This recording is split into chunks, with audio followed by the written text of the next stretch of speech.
श्री स्वामी समर्थ. नमस्कार मंडळी, यंदा वटपौर्णिमा कधी आहे आणि या वटपौर्णिमेला 2 मोठे राजयोग जुळून आल्याने महत्त्व आणखीनच वाढणार आहे. तर मंडळी, यंदा वटपौर्णिमेचे तारीख आणि शुभमुहूर्त जाणून घेऊया. चला तर मग व्हिडिओला सुरुवात करू. व्हिडिओला सुरुवात करण्याआधी आपल्या चॅनेलवरती नवीन असाल तर प्लीज चॅनेलला सबस्क्राईब करा. व्हिडिओ आवडला तर लाईक करायला विसरू नका. कमेंट्स बॉक्समध्ये श्री स्वामी समर्थ लिहायला पण विसरू नका. चला तर मग मंडळी, व्हिडिओला आपण सुरुवात करूया. तर मंडळी, देशाच्या विविध भागात वेगवेगळ्या तिथीवर वटपौर्णिमा साजरी केली जाते. उत्तरेकडील राज्यामध्ये ज्येष्ठ महिन्यात येणाऱ्या अमावास्येला तर मध्य भारतात ज्येष्ठ मासातील पौर्णिमेला वटपौर्णिमा साजरी केली जाते. विवाहित महिलांसाठी हा सण अत्यंत महत्त्वाचा मानला जातो. हा सण ज्येष्ठ महिन्याच्या पौर्णिमेला पाळला जातो. या दिवशी महिला आपल्या पतीच्या दीर्घायुष्यासाठी, उत्तम आरोग्यासाठी, सुखासाठी उपवास ठेवतात आणि वटवृक्षाची पूजाही करतात. ज्योतिषशास्त्रात वटपौर्णिमेचा संबंध सावित्री आणि सत्यवान यांच्या पौराणिक कथेशी जोडलेला आहे.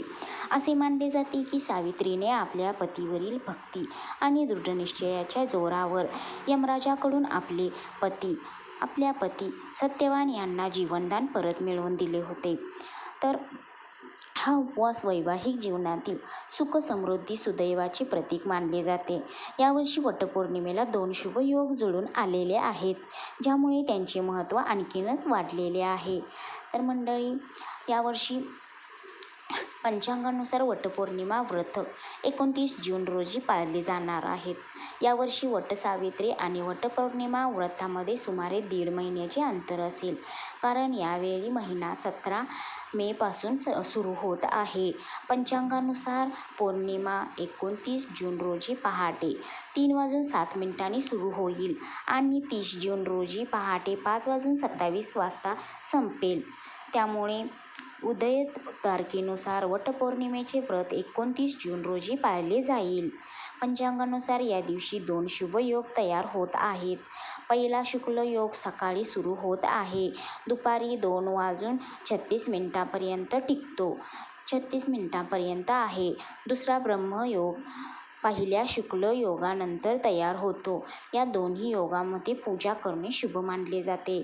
तर मंडळी, धार्मिक मान्यतेनुसार या दिवशी वटवृक्षाला प्रदक्षिणा घालणे, हाताला धागा बांधणे, तर सावित्री व सत्यवान यांची कथा ऐकल्याने वैवाहिक जीवनातील अडथळे दूर होतात. या उपवासामुळे पती-पत्नीचे नाते आणखीनच घट्ट होते.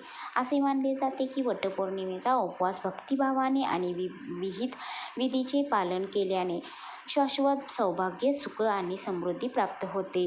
तसेच कुटुंबाच्या कल्याणासाठी आशीर्वादही मिळतो. तर मंडळी, अशा प्रकारे वटपौर्णिमा ह्यावर्षी वटपौर्णिमा